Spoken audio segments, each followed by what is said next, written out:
Welcome back, Raw Thoughts listeners, to another episode with me, Mackenzie Tiggs. I'm super privileged today to have Mark with us, and he is actually a former police officer. He has a history and he's a survivor of sexual abuse, has had two suicide attempts, diagnosed with PTSD, anxiety, depression. And so, Mark, first of all, I'm so glad that you're still on this earth with us, and two, that you get to come on and talk with all of my listeners. Well, first of all, Mackenzie, literally an honor to say this. Thank you for reaching out to me. I love sharing my story, and I love talking with like-minded people about subjects that we just don't talk about, or it's the elephant in the room. So I think we're going to have a great conversation, and thank you so much. Good, good. Yeah, tell our listeners a little bit about your background. Okay, well, I was born and raised in Boston. I live now in Florida, just north of Orlando. I became a police officer at the age of 21. I also met my wife the same year I became a police officer. So the reason why I say that, my wife, through our relationship, has seen the good side of law enforcement and unfortunately the bad side of law enforcement also. So I became a cop outside of Braintree, outside of Boston, called the town called Braintree. I worked for them for about 2.5, 3 years. From there, I went on to the Amtrak Police. A lot of people don't realize Amtrak has a police department. And then, unfortunately, in 1991, I was laid off. So my wife and I, we had what we're going to do with our lives, what we're going to do with our career, and we were only married for like 6 months, 8 months, or Wow. something like that. And my wife was actually still a college student, so she graduated from UMass with a degree in psychology, and she's now a registered nurse. She's been a registered nurse for almost 30 years, and she's my backbone. She puts me in my place as needed sometimes. Yeah, and any guy that says their wife's not the boss is full of it. And just throwing it out there. And so we moved to Florida. I worked for a small town called Avon Park, PD, which was in Highlands County. Then I moved over to the Seminole County Sheriff's Office, where I did 25 years. 19 out of the 25 years, I was a sergeant, a patrol sergeant, which I very much enjoyed. And I say this all the time, is when I talk about rank or talk about positions, anybody can be a supervisor, but it takes very, very few people to make a leader. And I prided myself on being a leader and being a cop's cop. The guys and girls came first, the agency came second, and your family comes first also. So in 2019, I decided that was it. I wanted to move on from law enforcement. I did 33 years. It was a great run. Some good times and some bad times. I'm sure we're going to discuss that. And I've been retired now for 4 years. I grew my hair long. I got all tatted up. I learned to play the guitar. And every day is a blessing when I say that. A true blessing when I say that. Yeah. I love that you have transitioned and you're like, cool, long hair, tattoos, like what else can I do, right? Like you're Right, living a rock on. whole nother life, and that's amazing to see. I used to wear my hair high and tight, very short, flat top haircut. And I used to joke with the guys and girls I used to work with and my wife. As soon as I retire, I'm growing my hair long. Unfortunately, when you grow your hair long, you have to go through that mullet stage. And being from Boston, there's not a lot of mullets in Boston. But I worked through the mullet stage and learned how to use a hair straightener and all that. And you got Oh, some I good love people it. also there, Mackenzie, by the way. Thanks. Yeah, yeah, I love it. I love it. So I want to talk about, I mean, it's so cool to hear where you've been, and I can envision you with this high and tight haircut, that's kind of your identity, and now you have transitioned into a completely new person. Like it's really incredible to see and to watch, but I know that didn't come easy. That didn't come without pain. That didn't come with that pain to now be purposeful. Like what were some of the bad parts of your job that you had to endure? Well, as you know, Mackenzie, being a first responder, you get this, is we see the worst of the worst. We see horrible traffic crashes, domestic violence, sexual abuse, homicides, human trafficking. We see all the worst of the worst. And years ago, when I came on the job in 1985, it was, hey, get over it, move on, have a beer. Now, don't get me wrong, I like beer, like anybody else likes beer. But it's not good, healthy coping skills.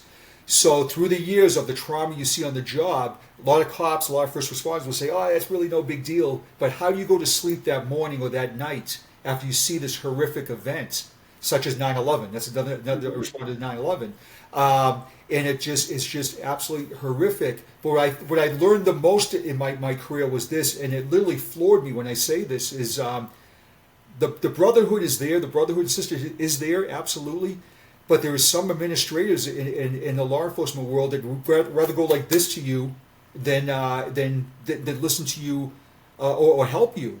Yeah. We got to do what's best for the agency. I understand that. We have to do things that are best for the agency, but we're throwing away too many good first responders because of PTSD, because of depression, anxiety, and other mental health issues. So we use this quote all the time in the first responder world. We're one big happy family. Well, I think we're a little dysfunctional, to be honest with you. So actually, we're a lot dysfunctional, to be honest We're with you. very dysfunctional. Yeah, yeah, we get a very, very unique sense of humor, a very warped sense of that. But that's how we relieve things. But I'm a big, big advocate of let's get things off your chest. Let's talk about this. Anytime we had a major event, I would always debrief as soon as the event was calmed down and cleared or whatever, because we have to get things off our chests. And the more that we let it build up, it's going to add up to marriage problems, spiritual problems, believe it or not, eating problems, Yeah. mental health problems. We could probably make a checklist all the way down, all the way down. Yeah. Yeah. What was, and being a first responder, and people that are not in this world, please don't ever ask people like what your worst call was, because one, that is our trauma that we see, that we deal with, and that like we're trying to work through, right? But what was, I know that you've had two suicide attempts. Like, what got you to those moments, and also what got you out of those moments? Okay, so what got me to it was you mentioned right at the beginning was I'm a survivor of sexual abuse. My abuser was a police officer. Mm, I grew up in a single parent home. And somebody would ask me who was your mentor in your life. It'd be my mom. My mom was the most incredible. She's since passed away. But my mother's one of the most amazing people ever in my life. Is the most amazing person in my life. I should say that. So all my life I wanted to be a cop. This person came into my life. Was my mother started dating, and he was a police officer. I said, "Oh my God, this is so cool." I now have a father figure that's a cop, and this couldn't be any better. He would take me to Red Sox games, take me to the police station, take me out to dinner, and it was great. Then it turned to sexual abuse. And mm, to be quite frank, when I say this, he did some nasty stuff to me. I was about 10 years old. This went on to about maybe I was 12, 13, 14 years old. wow. I never breathed a word of it. Never told my friends, never told my mom, never told my family. I just felt way back when, that's just part of life, and so be it. Yeah. So, in my long-winded way, um, as we know, sexual abuse is bullying. Sexual abuse is Hmm. nothing but punks and bullies. And so when I used to go on sexual abuse calls, I used to get triggered, like, oh my Mm, God. And I'll be quite frank when I say this. I wanted to punch those guys right in the face. Yeah, hmm. but obviously you couldn't. Did they deserve it? Yeah, I would say they did. Yeah, but I don't believe in police brutality or anything like that. So I had a boss come in that was my immediate supervisor, a lieutenant, who was a bully, and he just punked me, bullied me, because I wasn't a company person. Like I said earlier, I was all about the guys and girls, and I refused to sell my soul. I refused to tell bosses what they want to hear. I'm a Hmm. type of person. You ask a question, you're going to get it, Yeah. the answer, whether you like it or not. Now, I'm not Yeah. going to be rude or obnoxious. Now, back then, I probably was a little rude and obnoxious, but but I'm okay with that.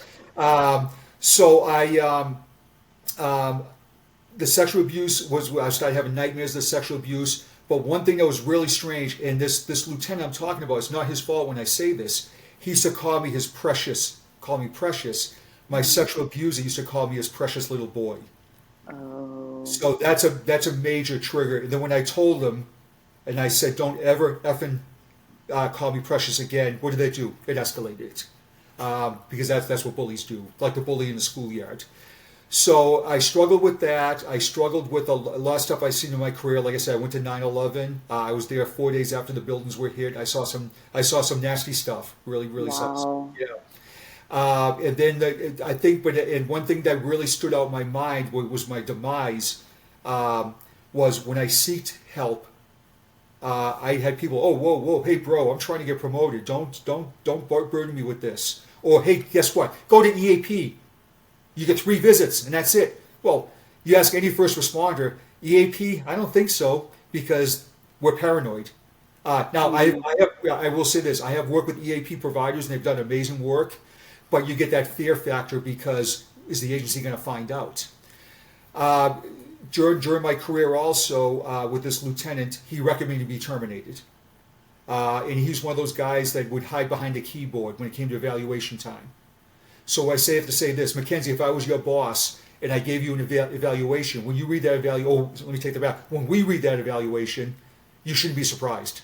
right. Not one bit, whether it's a good topic or a bad topic. But he hid behind the keyboards. He was one of the boys in the agency, so I was recommending to be terminated. That obviously was a big deal in my career. So during the course of this time, also I had a baby die in my arms.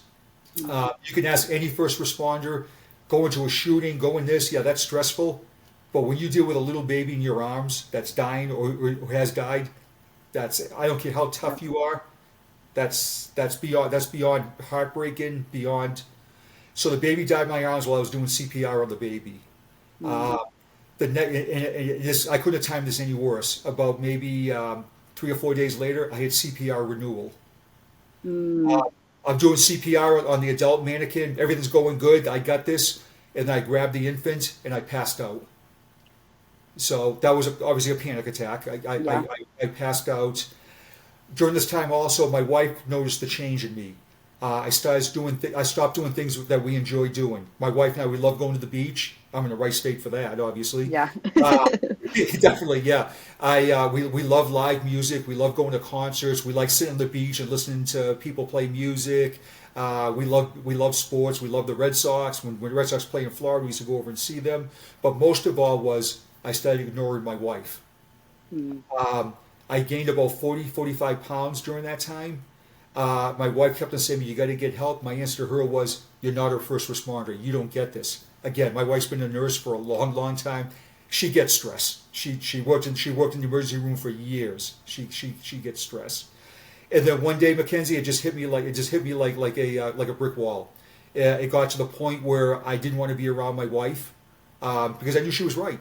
I had a mm, couple of people come up to me and say, "Hey, listen, we don't see we see a change in you." My answer back was, "I got this. I'm fine." The F word in first responder world. I'm fine. mm-hmm. Uh, so one day I was sitting in my cruiser and I started thinking about my life and started, where's my life going? And I started hearing voices, which is really unusual. And the voices were saying, "You're worthless." The nightmares I was recurring from my career, from my sexual abuse, was just like out of control. And at that point, I decided I wanted to die by suicide. Mm, So I wrote a note. I wrote a note to that lieutenant. I wrote a note to my family. It wasn't a nice note by any means. A lot of f bombs. But one thing I learned was I didn't accept responsibility. Now I look back and say, yeah, I should accept responsibility on some stuff. Um, at that point, I put the gun in my mouth, and as I had the gun in my mouth, another deputy pulled up, and he saved my life that night. He truly saved wow. me. Yeah. So that morning, I went home from work. This deputy, his name is Craig. We had a bonding that would listen, get some help. I'll take you to wherever you need to go. If not, you're going to be committed. I'm like, well, I can't be committed. That morning, I went home from work early that evening and went and sat by my pool, drinking heavily. And that's another thing I forgot to mention, Mackenzie. Also, I was drinking before work, during work, and after work. Mm, Well, that's a recipe for disaster. yeah. That's a total recipe for disaster. Um, so I went home that morning, early in the morning. I sat by my pool, started thinking about my life, and put the gun back in my mouth. And I said, this time for sure, there's nobody here to stop me.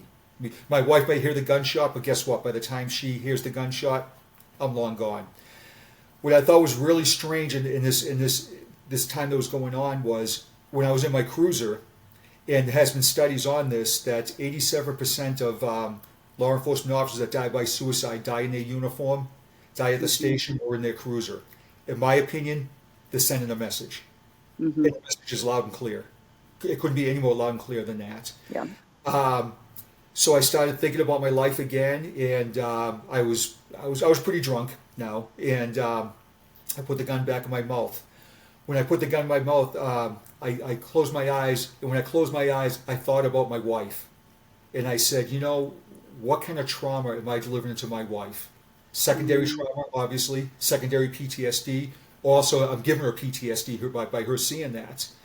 And I said, this isn't right. And I started thinking about it and thinking about it and thinking about it. And I kept on thinking about my wife. And I believe God acts in mysterious ways. So I had my music playing at my pool. So I hit my shuffle on my CD player. For younger people that listen to this, CDs are like this round thing that plays music. Long before Spotify, and Apple Play, and all that stuff. And the song came on. Even the Nights Are Better. It's an old song from the '80s. That was a very nice love song. That was my wedding song to my wife. That song came on in 3 times. Every time his shuffle would come back on. And I can be honest, I was getting pissed off at my CD player also. But that was a message from God, and it was a message from my wife. So if I could back up from one thing, I forgot to say one thing, Mackenzie. When I was sitting in my cruiser, I don't know why I did this, but I picked up the phone and I called dispatch. And I asked the dispatcher who's the on-call homicide detective of my district. Well, come to find out, it was a good friend of mine, and still a really close friend of mine, Jennifer Spears. And I said, okay, cool. She knows how to work a crime scene. She knows my wife. She's a professional. She's got this. Now think about the trauma given her also. And that's wrong also. So I went to Boston to get help. The reason why I went to Boston to get help was because I didn't want Florida to know about it. I didn't want my agency to know about it. Lies after lies after lies. I made this lies that my mother was sick. In Boston, I was committed because I refused to get help. I said, yeah, I'll go to Boston. It's my safety area. I grew up there. My mom's up there. Some friends are up there. Everything's going to be good. But when it came to reality to go to the hospital, I refused to go. So I mm, was actually handcuffed, put in the backseat of a police car, and taken to a hospital. And it was. All I can say is this: is any first responder can relate to this. With a combative patient or a mental health issue, we put people in 4-point restraints. mhm, I was put in 4-point restraints in my hospital bed. Zero control of my life, zero control of anything. The next day, my mom came in, and she got me to where I needed to go. She talked to me, she hugged me, she kissed me, and that's when I decided to get help. I said I got to get help. So I came back to Florida. I found my present therapist. Even though I'm 4 years retired, I still go to therapy because I'm a big advocate of it. She's a retired police officer, so she gets the traumas of the job, and she has taken me from ground level to the Eiffel Tower, if that makes any wow. sense. Yeah. And but also I was able to get my life back with my wife, our relationship back. And during this, just about 6 years ago, I found faith. I became a Christian. God is absolutely amazing. Here's one question I get all the time: are you mad at God? No, I'm not actually. I'm thanking Him because He gave me the strength and the wisdom now to talk about this and hopefully Mm, help others. So that's kind of the Reader's Digest version of my trials and tribulations in my life. Now, being retired, do I still have stress in my life? Yeah, of course I do. Do I still have PTSD issues? Absolutely. Like I said, I'm diagnosed with PTSD, depression, and anxiety. I have some bad days. But something, now I know I have healthy coping skills. It's not grabbing a beer and sitting by my mhm, pool. But if that means putting some music on and having a beer and just chilling out, sure, yeah, absolutely. And I'm open to medication. I'm on medication, and you have to be open to that for your wellness plan. But the bottom line is the only person that can make you better is you. mhm. You have to put that best foot forward. Now, sometimes you need a kick in the ass to get going, which is nothing wrong. There's nothing wrong with that. Sometimes you need a couple of kicks, and you have to have a strong support system. My support system is my family, my wife, um, my faith, music therapy, and just understand that things happen in life. There's things in life you just can't change. Would you like to change it? Sure.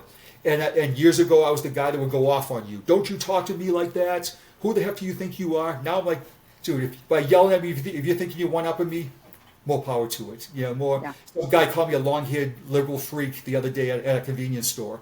And I'm like, whatever, bro. So You don't even know. yeah. If you really knew, yeah. That's why I wear a tattoo right here. It says, "Not all scars are visible," Mhm. and that's 100% true. It is. And I think you made a really good point at that very last part, where there's a lot of people walking around and you don't know their stories. You know, Right. it could be very simple to judge you off of your hair or your tattoos or what clothes you're wearing or blah blah blah, but it's like you actually don't know who that person in their soul is. Like Absolutely. we can look all different on the outside, and it is that grace and compassion of like hearing people's stories because you could assume all day long, and I'm going to assume wrong. It just is what it is, and that's why you ask questions. That's why you get curious and try to learn from other people's stories and who they are, and not just say, oh well, you look like this, or this is your title and so I'm supposed to think this about you. Right. No, Yep. it's how You you're getting nailed that. treated. Absolutely. Yeah. I totally agree with that. And as first responders, we're judgmental. Yeah, Yeah, there's no question we about it. have to be. Oh, we yeah, we yeah, do have yes, to be. That is a yes, survival. We as yes. Right.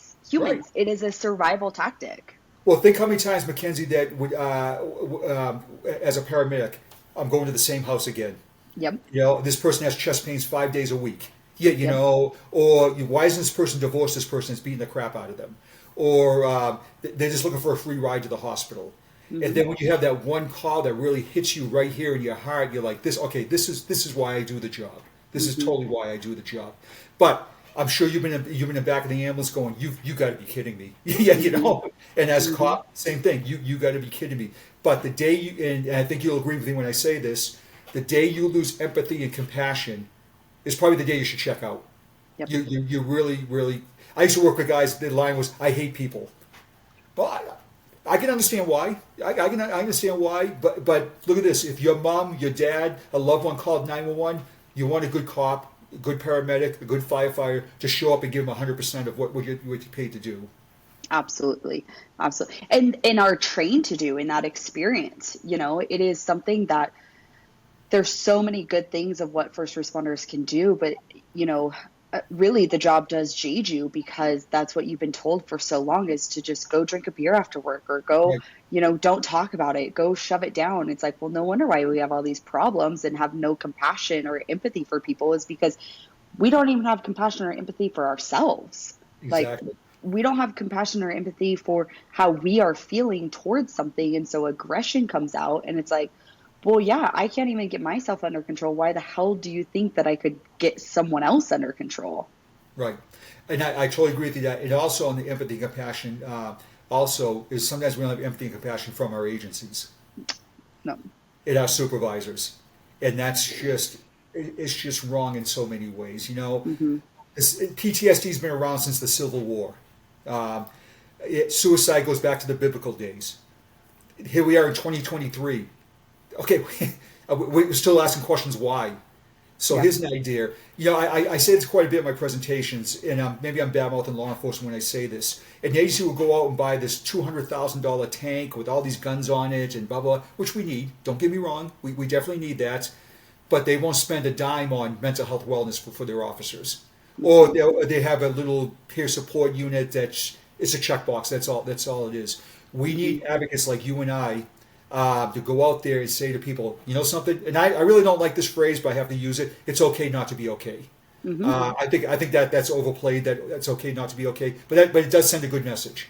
It really, Hmm. really does, and that's why we also need the public to have our backs also.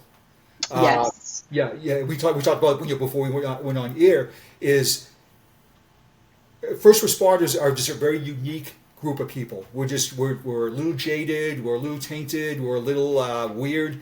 We laugh at things that people go, "Oh my God, I can't believe that."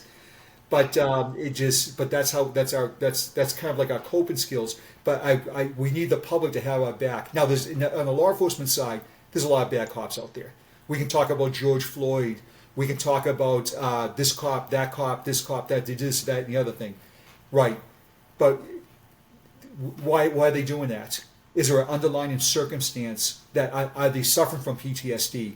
Do they have a bad marriage? Do they have a bad boss? I'm not making excuses for that. Don't get me wrong. I am not making excuses whatsoever. But a lot of times there's an underlying circumstance of why the people react the way they react.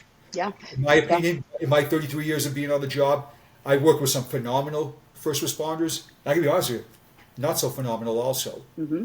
And that's it's sad, but there's a reason why people act out sometimes. Yeah.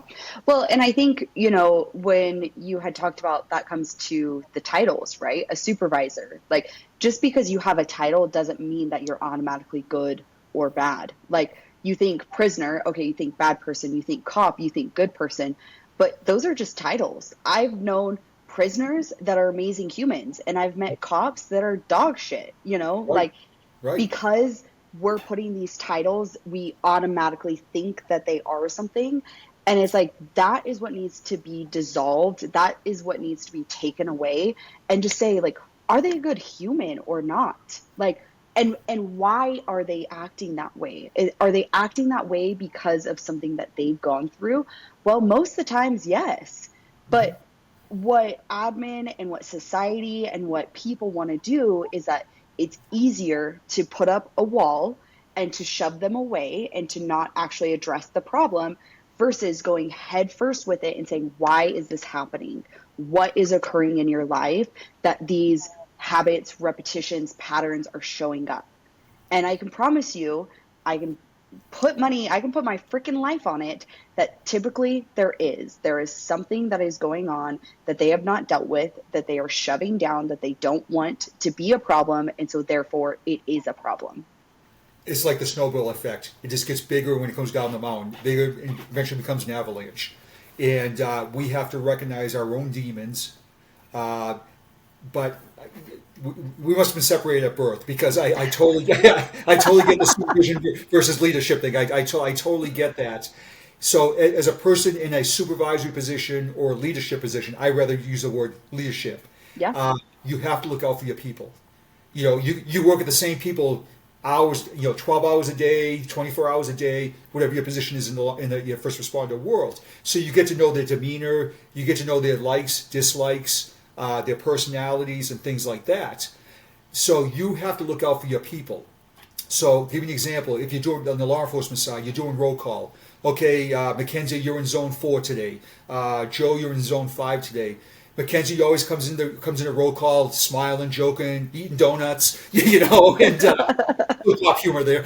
By the way, I love donuts. By the way, Yep. so, yeah. Yep. and uh, and all of a sudden, Mackenzie comes in, not really saying much. Now everybody's entitled to a bad day, absolutely. Right. But now Mackenzie is now it's 2 or 3 days, and you got to have that difficult conversation. And the conversation is very, very simple. Hey, listen, I've noticed you're not yourself recently. Is there something going on? Do you want to talk about it? But more so, is there something I can help you with? Now, a lot of times it's, hey, I need to get something off my chest, and it goes no further than that, and that's good. But there could be a PTSD issue. Hey, you know something? That call we were on last week really messed me up. Hmm. I've been having nightmares about it. Or that call a year ago messed me up, and I'm still Yeah. thinking about it. Or I just got triggered over something like that. Yeah. So you have to take care of your people. That's the bottom line. Yeah. And in my career, of 19 years of being a sergeant, I gotta be honest with you. I had some people on my shift I particularly didn't care for, whether it was their personality, their attitudes, egos, or whatever it was. But I never went out of my way to screw them over, Yeah. um, because that's my brother, that's my sister. Yeah. It's like we talked about earlier, the big happy family. You can pick your friends, but you can't pick your family. We're going through a family issue right now. I'm like, oh my god, oh yeah, But the Lord will get us through it. He'll Yeah. definitely get us through that. Yeah. And I wanted to point out too is that, you know, like you said, like, you know, giving the example of if I come in and I'm usually happy, go lucky, laughing, all the things that I know I am, and then all of a sudden come in and it's 3 days that it's not, it also may not just be the job. Like we have life outside of the job. Right. Right? Like it could be something that's going on with my personal family or in my personal life that is affecting also the job and why it is so stressful and why it's hard. It's like, okay, most people, you know, if you're not a first responder, you have a family situation going on and you get to go work a 9 to 5, like you get to hide behind a screen. Yep. No, you talk about your problems being front and center and having a bad day and really truly getting through that and having the focus on what is occurring right this second. Like I don't get to and it's it's the complexity of being the first responder, right? And I think that's what I want to get at is like there's such a complexity to this because we're humans and what we're dealing with is complex and there's feelings and emotions and all of the things.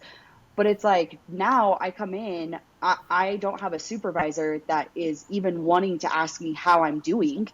And now I'm pissed off at them. Now I get to go to, a CPR in progress and I'm the one in charge of that. And my brain, yes, is in this moment and I'm reflecting and I'm coming back to my training and my experience, but your mind is still thinking like, God, what's happening at home? Like Hmm. I'm in somebody else's house right now, but like what's happening in my own home? Who's protecting my own home? What's going on there? Amen. Because I'm here and I'm being there for somebody else. Like who's going to help them, Right. right? And if you are I don't give a shit what title you are, a supervisor, a lieutenant, a chief. I really don't give a shit. Like you're a leader and people without titles can also be leaders. And Absolutely. it is a human nature thing to be able to ask somebody, how are you doing? Like, are the cards are the cards matching up, right? Like if we're going to play goldfish and you're like, I need a two of hearts, Right. I don't even remember how to play goldfish, but then you give me a queen of hearts. I'm like, no, these things don't match up. That's life, right? It doesn't match up that I have now came in being upset because I normally am something else. When it doesn't match up, it could be very simple to just say, hey, what's going on? How can I help you? Sure. It's a simple conversation. It's even if you have some downtime and you're at 7-Eleven and you Yeah. grab your coffee because you're working well, anytime you're working, but you're at midnights and you're just standing by the coffee bar and you're small talking. There's nothing wrong with that. But what I don't understand, Mackenzie, and maybe you can enlighten me, is why people don't want to have that difficult conversation. It's very we're total strangers and we're hitting it off perfectly. Yeah, you know what I mean. You know what I mean. It just so it's very simple to do that, and more so in the first responder world. I was on a call one time, and when you're talking, remind me of it. I was on a call. It came in as an overdose, and same house that we go to all the time. Yeah, and so we're going there. As the FD's in front of us, so they pull up. I get out of my cruiser. Another deputy gets out of the cruiser. They're Narcanning this girl. Narcan's not working. They're working a code. They're bagging her. The whole 9 yards. And the cop I was with, he's like slaps me in the arm. He goes, "Why don't you just fucking die?" And I looked at him. I go, "Hey, bro." I go, "Think about this for a second." He goes, "What's that?" I go, "That's somebody's loved one down there. Okay, somebody in this world loves this person. Okay." So he's like, "Well, they're a junkie and this, that, and the other thing." And I said, "Do you have any idea what's ever going on in their life right now?" Mm-hmm. And he looked at me and he goes, "I'm sorry." I said, "You don't have to be sorry to me." I said, "But you might want to think before you speak sometimes." And Mm-hmm. after that, he was like, "Oh my God, I feel horrible for this person." I'm like, As you should." But the point I'm going to make here, Mackenzie, is that we clear that call. And I'm going to use EMS as an example. You transport this person to the hospital. If they don't make it, you're going to probably be in the ER where they're working the codes and the doctor calls it. The doctor calls it. You get in the radio, say, "Okay, we're clear." All right, copy another call. And now you're going lights and siren to another call. You have like zero time to decompress, Mm-hmm. to eat, to get a sip of water. And guess what? Now you're Narcanning somebody else. Or you go into an old lady that fell. Or something like that. It just we don't have the time sometimes to decompress, Mm-hmm. and which is really difficult also. And I think the public really doesn't understand that because Mm-hmm. I'm sure you've heard this. Well, you signed up for that. Mm-hmm. Well, I didn't sign up to put a gun in my mouth. Yeah, I didn't sign up for that at all. And if you told me in June 6, 1985, when I got sworn in, saying you're a cop, like the greatest. My mother pinned my badge on my chest, the greatest moment ever. And if you told me I'd be on a podcast on September 25th, 2023, first of all, I asked you what a podcast is because I would have no idea. But more so, guess what? You're going to talk about your suicide attempt. You're going to talk about this. I would have said, "Are you shitting me? No, there's no way." Funny how life changes, isn't it? It Mm-hmm. really is. Yeah. Yeah. And with you asking that question to me of like, well, enlighten you of why that happens, you said the word, right? it's difficult conversations. That word Amen. difficult. It's not fucking easy, right? No. Or else we would all be doing it. Right. Just like we would all be built bodybuilders if it was easy. We would all be, these models if it was easy. It's not. It's difficult.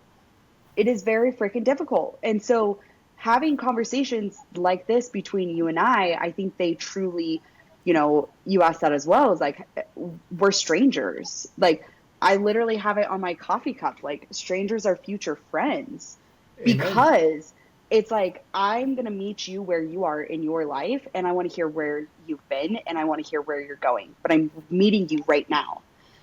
And without judgment, without titles, without any of that, it's a true curiosity, because in these moments of you just being able to talk and to listen and to connect is where also in my brain, and I think this is maybe where people lack, is like, you may not have to strictly tell me that you need help. It's me listening to you. It's me gathering all of this information, all of this data that you're talking about, and now I'm storing it into my brain, and I'm saying, okay, Mark doesn't necessarily need help today, but these are the things he's going through. If it gets to a point, who do I know that I could connect them with? I may not have that, right? I may not have that background. I may not have that experience, but by somebody else opening up to me, I know they do. And I know that I can connect that person with you. And now you guys can have that similar experience in that one situation, like in that one category. Like, if we look at our life and, we're like, okay, we have our family, our friends, our finances, our, freedom, our faith. Like, we have all of these tabs. And then you go another layer, right? Okay, well, what's going on in each one of these? Okay, now it's like a freaking computer game. I swear we're in a computer. You're 100% right. Definitely agree. But don't forget, computers crash. Yes. So They yeah, do. yeah, They they do. do. Hard Right. drives, all the. Yep. Right. They crash because they get overloaded. They Absolutely. crash because they have so much information and they can't handle that anymore. Like, we are vessels. Like, we are those vessels in life that, like, we can only take so much in. And like, something I've really been experiencing lately is like what it means to let those things go. I think it's so easy. You said it too about like it's okay to not be okay. Like, there's so many catchphrases, but until somebody has actually truly felt that in their life, like, what does it actually mean? Like, how can I translate this into an analogy that people can understand, right? Like, we're visual human beings. And so, like, one of my just like visuals that I continue to see is like a treasure chest, and it's locked and there's no air into it. And but yet you have a secret hole that you keep just shoving stuff in, right? It's like the secret hole that you have that you can put stuff in, put stuff in, put stuff in. But that treasure chest is only so big. It's got walls, it's got, locks on it. It can only take so much. So what do you need to do to make more room for other things to be in there? You need to be able to open that up. You need to be able to bring things out so you can put new things in. Like, that is just a transition of energy. That's just a transition of, okay, this stuff, it did its purpose. It's here for me, but I'm going to put it in like my little shadow box. Like, I'm going to put it in like the rear view mirror and in somewhere else so that more things can come into this treasure box. And like, that is to me the process and the journey, and like opening yourself up. Like, I just recently have had like all of these epiphanies. I'm like, oh my gosh, like, I need to make like children's book but for adults on like your Right. emotions. Be a bestseller. So, Right, because not a lot of people can, you know you and I are very like-minded, and so we can come onto a podcast and laugh and cry and do all the things and hear all these crazy stories, and also know that, like, at the end of the day, like, I may not see you all the time, but I know you're in my corner. Like, I know you're absolutely. in my spot, and you know that I'm there, and like, Amen. and like, getting people to truly understand that, like, if you come with no barriers and no walls put up and just with curiosity, like, you can have these amazing conversations and hear about people's life, and it's nothing crazy or secretive that we do. Right. And you said something that caught my ear also people come and go in your life. Okay. What I've learned in my last since I retired, so it took me a while. There's toxic people, toxic events in your life all the time. You know what? You don't have to sit there and bathe in the toxic. Get the hell rid of them. Get rid of them. Is it going to be hard? Sure, it is. It's going to be 100% very, very difficult to do. But like they say in the movie Frozen, let it go, right? Yeah, but here's the deal: why are you letting toxic people live rent free in your head? There's no reason to. Okay. Well, we've been friends for years. Are we really friends because they're talking to you and treating you like that? No, they're not. Well, that's my brother. That's my cousin. That's my next door neighbor. That's my sergeant. I'm sorry. Let it go. And that's one thing. And my wife's on board with this also. We have learned so much now to let things go. But more so, what's not in your control is not in your control. Am I going to change the way my administration thinks of me or the way they do things? Never happened. Never. I can write this memo up the chain of command. Hey, this is a great idea. Somebody's going to go like this with a memo. Yeah, okay. You know why? Because they didn't like it. Okay. But something we move on from that. It's just. Somebody asked me how do you move on from a toxic person? Well, you limit contact, and you tell them, listen, I don't like the way you talk to me. I don't like the way you just said this to me. Let's work this out. Let's hug this out. And if we can't, it just wasn't meant to be.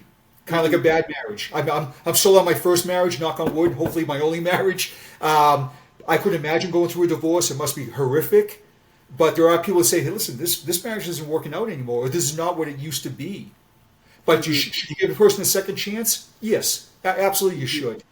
But the third chance, a fourth chance, when's enough? That's it's like touching the kitchen stove. Oh, that's hot. So what do? You touch it again. Haven't you learned from the first time? Yeah. We've all been there, and that's what I've learned now is toxic events, toxic people. Guess what? I have no problem. And if that's me being cocky, it's not. It's not being cocky. It's for my wellness. Now, if that person that pissed me off, that person I believe is toxic, called me up one day and said, Mark, I'm struggling, I'd be the first one there to help him. We probably won't make out afterwards, but I'm gonna have his or her back. There's no question about that because I can put my differences aside for that time being. And but I've flushed a lot of people and a lot of events, literally out of my life these last 4 or 5 years, and I feel 100% better. Yeah, yeah. That's the game of leveling up. Like Yep. that's the video game, computer game we are all playing that we call life. Right. And you win some, you lose some. Yeah, Absolutely. Like they say in Monopoly, do not pass go, do not collect $200. Right. Yeah. So sometimes we don't get that $200. Sometimes we do. But life is also full of blessings too, on a positive note.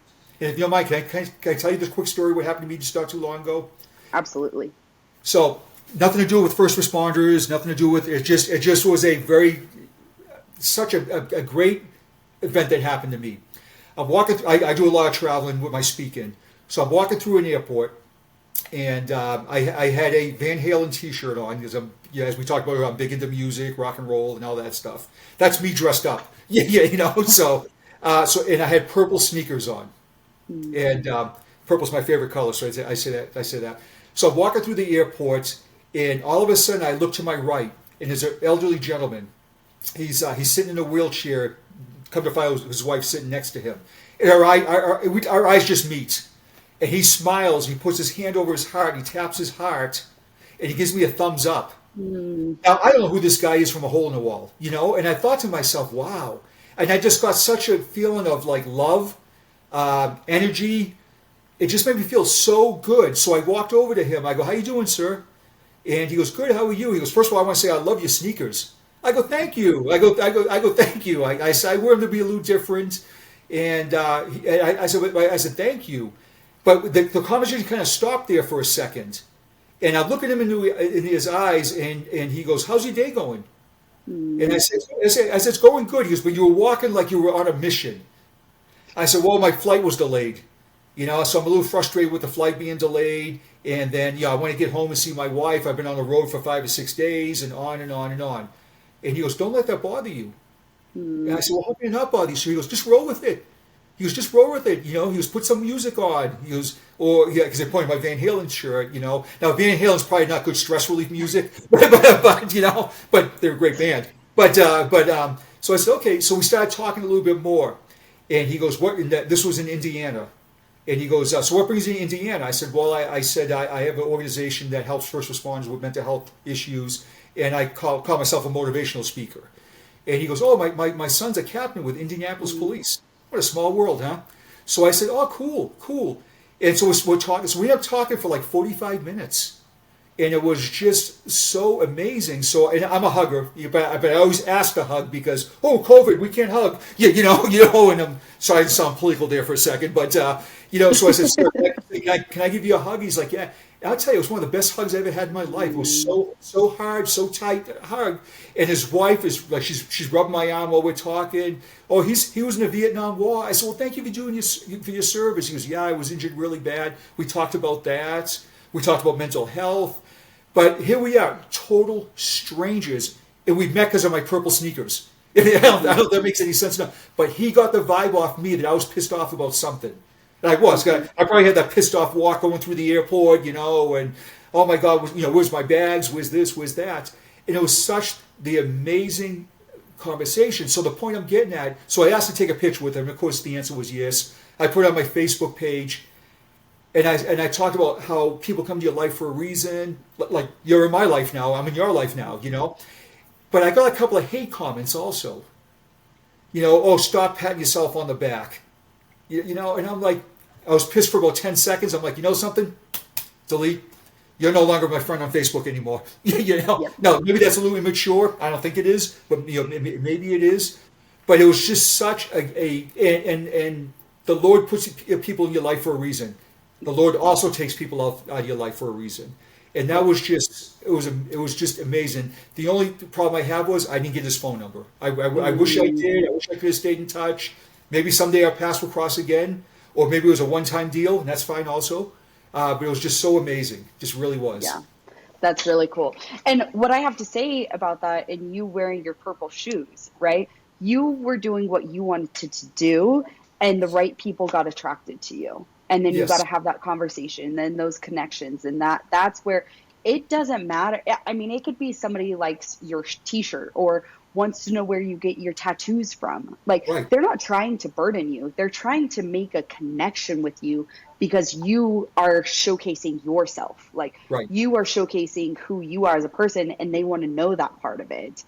And I think it's so amazing to be able to have those conversations with complete strangers because it helps normalize, like, we're all a little fucking crazy, Don't you and think? we and we all have our own, like, traumas and our own stories. And you think of like what it was like for him to be in Vietnam, and then now that brings up a story of me in my brain of a buyer that I just was able to, when I handed them their keys the other day, I got to spend some time with them, and he's 74 years old. And this comes back to suicide. Like, he was like, I've seen a lot of stuff in war, and I've seen a lot of these things. He's like, but I will never forget on the battlefield, it wasn't the war that I was worried about. It was all of my brothers and sisters, because he had somebody on his, I don't even know what it was actually, or what they would call it, because I'm not in the military. But anyways, basically one of his brothers had slit his wrist. And so he then is the person, and he's 74 years old. This was when he was, early 20s. Like, this is Right, how long this has been going on for. It's right. not a Carried, surprise. he's carried that baggage for so long. Yeah. And people were committing suicide then. Like, and so he sat there with his hands over his wrist, stopping the bleeding, and they ended up getting him, and he survived. But it just, that you wouldn't know those stories. Like, research can be research, but like, it's all within the stories of what's happening and Absolutely. what's going on. And the other part that I wanted to say was, earlier you had talked about, like, how is it that we protect ourselves from our family, our friends, and cutting them out of our lives? It's exactly what you did. They post that on your Instagram, your Facebook, your whatever. Delete. Why do they need to be in your life? Why do they need to be critics of what you're doing? Right. They don't. You just that's how you block them out of your life. That's how you don't let them. Now, if they probably, were needing something, and it comes back to, well, what was going wrong in their day? Maybe they're the ones, instead of, maybe even besides, firstly deleting them, you can say, hey, you know what? I saw that comment. That was really negative. What's going on in your life right now for you to do that? It's a good point. Real good point. Yep. Because again, we're fighting these battles that people don't see, or something like that. Or maybe that's their way of getting off their chest or something. Maybe are they mad at you directly? Probably not. But you were at the right place at the wrong time. If that if Mm-hmm. that if that makes any sense. Mm-hmm. So yeah. But I just never. I guess as I'm getting older, I just don't realize how sometimes people can be so nasty to people. Mm-hmm. They really. It's really sad, and maybe it's years of being a cop, or maybe it's just whatever. But it's just it breaks my heart that some people are just Yep. so nasty, you Yep. know. Yep. And I think I think we want to put that title on us, that it's because what we've seen. I mean, we definitely see a lot more than what the general public does, but I think that's the thing too. We see nasty people within the regular public. Like, it Right. has nothing to do with us being first responders and putting that title on us. It's just humans can be nasty and humans can be good. Like, what one are you going to be, and what one are you putting yourself around? And where you decide to put yourself in that situation, also too, because it's actually very easy to walk around being negative. It's much more easier than being positive. Yep. Like towards the end of my career, I became very very negative, very anti-agency, and but I started thinking to myself, why am I going to work pissed off? I mean, I can't change this. And I just, I said to myself, it's just easier to jump on the bandwagon, f this guy, or yeah, that boss is a moron. And I was probably right. Yeah, in fact, I know I was right. But that was the path of least resistance. Yep. But now the question always comes up is this: you're a frontline troop, no rank whatsoever. Can you make a difference? I truly believe you can. I Mm-hmm. truly, with yourself, with your coworkers, and that doesn't mean if you want to climb that ladder or not. But you just can't go around all pissed off. And if I could just Mm-hmm. turn back time sometimes and look and said, something at that staff meeting, I shouldn't have went off on that boss. What did it get me? It got me transferred. That's what it got me. Because guess Yeah. what? They have the upper hand. Yeah, and then you get this reputation of being a loudmouth, being and you're not going to get promoted. You're not going to get the good assignments, even if you're more than qualified. You're not. You know how that works. You Mm-hmm. know, it's not who you are; it's what you know. Yep. And or who you know, and so it's just really sad. So I think, but this can be taught at a very very early time in your life. Not Mm-hmm. it's very easy to hold a grudge. Yep. I can think of things back when I was a kid that pissed me off. That probably still pisses me off. You know what I mean. But I'm just making it as an example. But it's just, I'll give another example. I was in a convenience store not too long ago, and I saw two deputies I used to work with. I didn't care for either one of them. You know what I did? Didn't give them the time of day. They didn't say anything to me. Now I look a lot different from when I was a cop, but I'm sure they knew who I was. Yeah, and I was perfectly fine with that. I nodded at them when I walked by. They didn't engage in conversation. I didn't engage in a conversation. I'm fine. And we honestly never really got along, so that that Yeah. that was fine. Yeah. Do you think that comes um, from being at peace with yourself, and just saying, like, I am what I am and this is where I'm supposed to be? Like, where do you think that has came from? I think that's came from trials and tribulations. The example I'll give you is as a first responder, my hair was short for forever. 33 years, my hair was short, And then when I said, I want to grow my hair long, that's me. That's music. That's life. Some people say I look like Jesus. Yeah, yeah, so when my beard grows in better. But I think it's from my inner peace that I got that. Was just like, Mm-hmm. I am what I am. That's what I know. This is what I am. These are my purple sneakers. These are my rock and roll T-shirts. This is my attitude.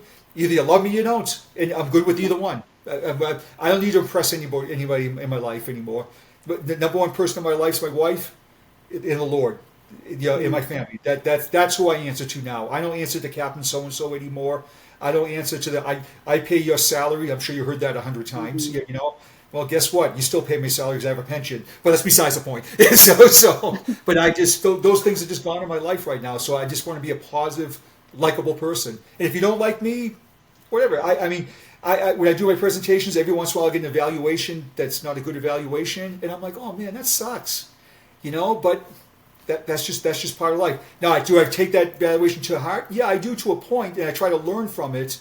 But if I get 100 evaluations and one's bad, let's do the math. I'm doing pretty good. Yeah, Yeah. and you can't hit a home run every single time you go to the plate. Yeah. And in Well, and yoga, I think that I'm going to jump in really quick and say that feedback also is them being truthful.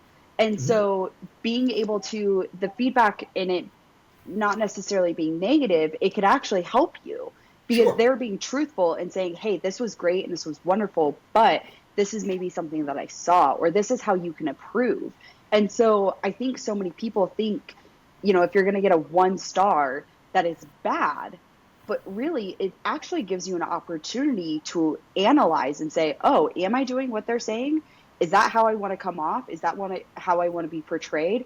No. right. Okay, then this is something that I need to fix. Or it could be something where you're like, yeah, I've been thinking about that I need to change also. Now that just gives you validation. Like, look into those bad things. Like, there's going to be the critics where their word just means nothing, and you have been in the job for long enough, you can smell and you can see bullshit. Oh, You a know mile bullshit. away. Yeah, a total mile away. Yeah. Like we used to say in police work, Bravo Sierra. Oh, that's not about Bravo Sierra. And yeah, I'm glad you mentioned that because when I read the eval, if I get a bad eval or somebody says, "Hey, man, you shouldn't have said that," or maybe you want to say this or whatever, I store it all up here. Absolutely. And if you can't take constructive criticism or negativity, then I don't want to say you have to toughen up. You just have to learn from it. Yeah. And I've got a couple of evals here and there. Was okay, yeah, I didn't really understand what you're saying here, and then or whatever. So I thought well, maybe I need to be a little more clearer on that. I'll tell you, one of my Mm-hmm. best evals I got was, if I could brag for a second, was Yeah. I actually laughed when I read it. It made my day. Is at the end of my presentation, on some of the presentations, I talk about having fun at work. Laughing, joking, and all that stuff. So I have a picture of me and 3 squad members, 4 of us. We're doing the YMCA, and we're at Dunkin' Donuts, of course. Yeah, but so the next one I click on is the song YMCA, and I have everybody stand up, and we do like a minute of the YMCA. So in my eval was. When he first walked out, I judged him with his long hair, and I said, Mm, exact words are, "What the fuck is this guy going to teach me about mental health? mm, I've been a cop for yeah. 20 years." And he went on about 2 paragraphs about working here, working there, and SWAT team and all that stuff. But he goes, what sold me on him, how real he was. Mm, He played that song, the YMCA, I was the first one to jump out of my seat and do the YMCA. So in an indirect way, I mean, in a direct way, he was complimenting me. There's no doubt about that. But I think he just needed that little YMCA to maybe tone it down a little bit, if that makes any hmm. sense. So I thought Yeah. that was great. And I think I think it's definitely why you and I can connect so easily is because I don't smell bullshit. I mean, there's Right, been podcasts where I'm like, oh my gosh, I get off of this because they just aren't raw. Like right. they have been too scripted, I want to say. Yeah, And it's not that it's bad. I mean, every podcast and every conversation is there for a purpose, but I personally can pick up. And I've actually had somebody say, "Oh, well, how did I do?" And I'm like, "You know what? You did great. However, it was so scripted that I had a really hard time seeing your authentic self." And that's what people want. It doesn't matter. I have those same thoughts where it's like, oh, she's young, she's female. What does she think she knows? right. And I mean, I had this literally last week. I was on a medical deployment in Utah with the military, and I know that's what they thought. And they were like, "You were getting talked about all last night at dinner." I was like, "Good." Because I'm putting my foot down, because I'm Right, able to speak up, because I'm right, actually telling you guys, because I don't give a shit what your titles are. right. That's why I'm getting talked about. Good. I am That's so amazing. fucking proud of myself. I am so fucking proud of myself. As you should be. Kudos to you. That's beautiful. And I'm looking at your smile. You're all radiant right now. That's really cool. I'm so happy to hear that. And it wasn't because I just wanted to be right. I didn't want to just say, oh, I'm right and you have to listen to me. No, I wanted to show them. And that's over those 4 days. from changing that mindset, changing the tactics, changing, not having that tough mentality and saying, being able to speak up. I'm like, I promise you, by the end of this, you will have less people having medical, heat exhaustion, heat strokes. I promise you, you will have less. Okay. First day we had, I saw almost 14 people. Three of them went out on ambulances with heat stroke. Now Wow. we go to the end of the week. I didn't send anybody out on an ambulance because guess what? They spoke up because they actually said, "Hey, I'm not feeling well. Hey, this isn't going Good. right. I have an equipment malfunction." It's like, that's what your voice is there for. It's the leaders that think that these titles are so, supervisors. We see it in our industry. They're like, "Oh, I'm the supervisor, though I know everything." I'm like, go fuck yourself, because actually this person knows themselves and they know their body. And if they're not feeling well, guess what? Let's not fucking push them so that now they're going from heat stroke to dying, because we've had that happen in the past too. Mhm. Learn from it. Like, you have a voice. If you're a younger, if you are less experienced, you have a voice to be able to learn from, to be able to ask question and say, how do I do this? Mhm. But also, leaders, like, that is your best quality, is to listen to what they have to say so that you can get that feedback, so that you can know what the problems are and how to solve them. And if you don't know how to solve them, guess what? You now get to speak up and say, "Hey, I don't know how to solve this problem. Who's got an idea? Let's do this together." That is absolutely amazing because I used to tell the guys and girls on my squad was this: I don't have answers to everything. Sometimes I do have to take the company side, whether it's right Mm-hmm. or wrong. But more so, I say all the time, I would have more respect for you if you walked up to me and said, "You know something, Sarge?" And had never ever called me Sarge. My name is Mark. If they walked up to me and said, "You know something, Sarge? That is the stupidest fucking decision I've ever seen in my life," I would have 100% respect for you. Then you going behind my back and say, "You know something? This guy's an idiot. He doesn't know what Mm-hmm. the hell he's doing." On and on and on. And also, as a leader, also somebody presents something to you, you may totally disagree with that. Okay, this is ridiculous, or this is self promotion, or whatever. But that means something to that person. And Mm-hmm. what are you going to do? You're going to make that work for that person. Like I used to tell people all the time when they came to my squad was two things: welcome to the shift. These are the do's and don'ts. Blah blah blah. On and on and on. And I used to say this to them all the time: where do you see this? Where do you want to go career wise? Do you want to be Mm-hmm. on SWAT? Do you want to be on K9? Do you want to be a detective? Yeah, yeah, that sounds good. Okay, I can't get you that position, but I can get you towards that position by providing training for you, certain calls you want to go on, or something like that. That's fine. Then I used to finish the conversation with this: what do you expect from me? Mm-hmm. And most people are like, well, you're the sergeant. Yeah, I am. It's just a title. Mm-hmm. But what do you expect from me? And most people, as long as you have my back, that's very simple.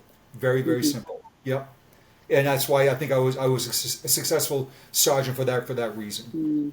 Yeah. Yeah.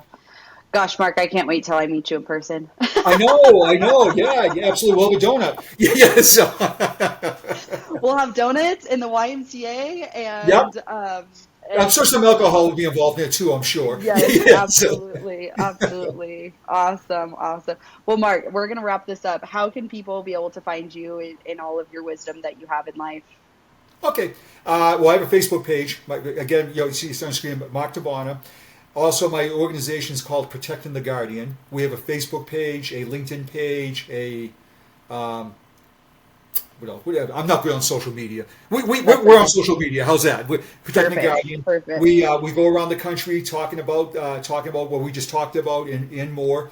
I'm always available to somebody to bend my ear. I'm not a mental health professional. I'm just a guy that went through some tough times, and I saw the light at the end of the tunnel. So please reach out if you have anybody to come in and do a presentation, training. We're all about that. We don't nickel and dime people or anything like that. So Mark Awesome. DeBona, Protecting the Guardian, and then my personal page is Mark DeBona. Awesome. Awesome. I appreciate your time and taking this out of your day to be able to talk. And I'll have all of your information in the show notes. And listeners, please reach out. I mean, I challenge you, if you like somebody's purple sneakers, go up and tell them. Like, Right we on. don't always have to share the bad and the negative. Like, go be a light for them and go give them a compliment. Like, it feels good to get compliments. they don't come by just happening. Like they come by people like us giving them. So you got to give to be able to take, and that's my challenge for you guys. And Mark, I appreciate you, and I'm so glad that you are still here on earth with us today. Well, Mackenzie, I appreciate the opportunity. Like I said right at the beginning, this truly means a lot to me. I love telling my story, shared my thing, but I also love the connection that we just built within this last hour, and Yeah. that's truly truly amazing. Like I said Yes. earlier, people come into your life for a reason, and I think Mackenzie's in my life for the right reason. Oh, thank you, Mark. I appreciate it. I really do. So, all right, guys, we will see you next week for another episode. Bye, Mark.